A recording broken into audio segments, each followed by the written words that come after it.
और पाप ग्रहों के प्रभाव में पाप पीड़ित होने पे ये भी बता दिया कि जब पाप ग्रहों का प्रभाव मुख्य रूप से आपके शनिदेव का प्रभाव पंचम भाव से बन गया, निश्चित है, गांठ बांध लीजिए इस बात को कि प्रेम संबंध टूटेगा। इसके कुछ अपवाद हो सकते हैं, वो अलग चर्चा का विषय है, लेकिन अधिकतर मामलों में समझिए कि प्रेम संबंध टूटेगा, विरह दुख झेलना पड़ेगा। हो सकता है किसी की कुंडली में पंचम भाव से संबंध बन रहा हो शनिदेव का और उसका प्रेम विवाह हो जाए, तो इसका एक संभावना यह है कि पहले जो उस जातक के प्रेम संबंध रहे होंगे वो टूटेंगे और फिर अंत में जाके विवाह में तब्दील हो जाए। हालांकि उस कुंडली में प्रेम विवाह के प्रबल बहुत योग बन रहे होंगे, अलग स्थिति बन रही होंगी, लेकिन जो हमने अब तक आपको बताया कहानी, ये इस कहानी किसी भी कुंडली बनती है, उन जातकों को प्रेम संबंधों से दूर रहना चाहिए। दूर नहीं रह पा रहे हैं तो इस बात को मेंटली एकदम प्रिपेयर हो जाइए कि आपका प्रेम संबंध टूटेगा, तो इतना शोक इतना दुख मत मनाइए, आप गम में मत डूब जाइए, क्योंकि ये तो होना ही था, ये तो होगा ही,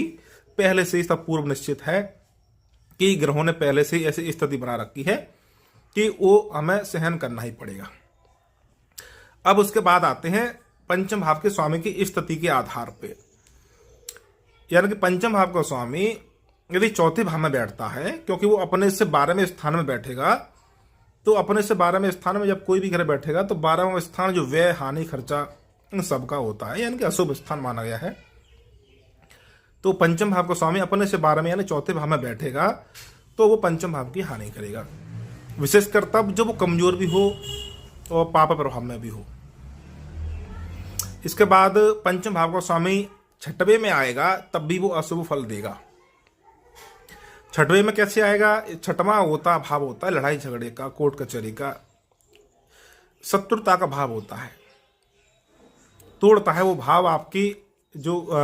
चाहे वो प्रेम संबंध हो, चाहे आपका वैवाहिक जीवन हो, उसको तोड़ने की काम करता है छठा भाव। वो बहुत ही ज्यादा शत्रुता रखता है, छठे भाव के अंदर ऐसी ऊर्जा होती है,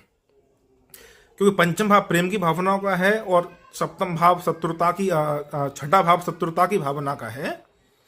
तो जब भी पंचम भाव का स्वामी छठे में बैठेगा तो आपका प्रेम एक दिन समाप्त हो जाएगा और जिससे आप प्रेम करते हैं उसके प्रति आपका शत्रु भाव उत्पन्न हो जाएगा। इन सब के बाद में एक सबसे लास्ट में एक बात बताऊंगा जो अपने अनुभव पे आधारित है, वो भी आपको अपनी कुंडली में देखना चाहिए, वो सबसे लास्ट में आपको बताऊंगा। यानी कि जब भी पंचम भाव का स्वामी छठे में बैठेगा, इसकी बड़ी ही संभावना क्या, आप निश्चित मानिए कि आपकी भावना को चोट लगेगी, आपका प्रेम संबंध टूटेगा और इसकी प्रबल संभावना है कि जिससे आप प्रेम करते हैं उसी से आप नफरत करने लग जाएंगे। ये पंचम